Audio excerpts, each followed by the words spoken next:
তো নবীজি সাল্লাল্লাহু আলাইহি সাল্লাম একটু চিন্তিত, আহারে আমি এত দাওয়াত দেই, কাফেররা কেন গ্রহণ করে না? কথার কথা।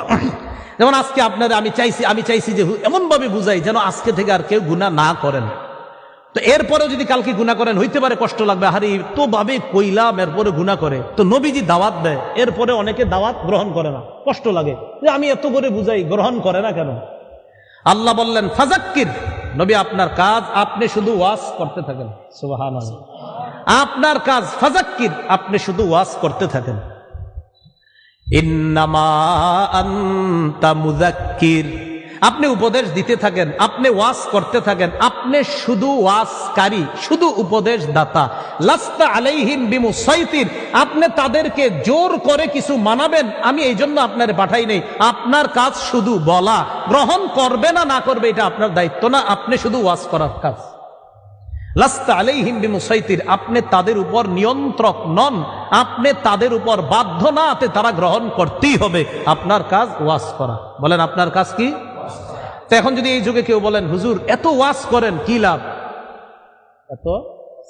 এত ওয়াজ করেন আসেনি, আমাদের কাজ কি শুধু পৌঁছায় দেওয়া? খতিব সাহেবের কাজ কি শুধু?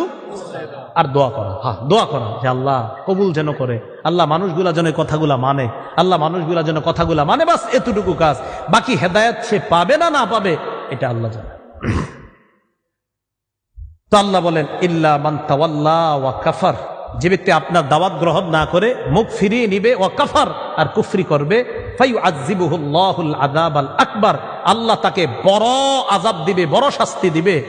ইন্না ইলাইনা ইয়াবাহুম, তাদের সবাইকে জানায়া দেন আমার কাছেই সকলে ফিরে আসতে হবে।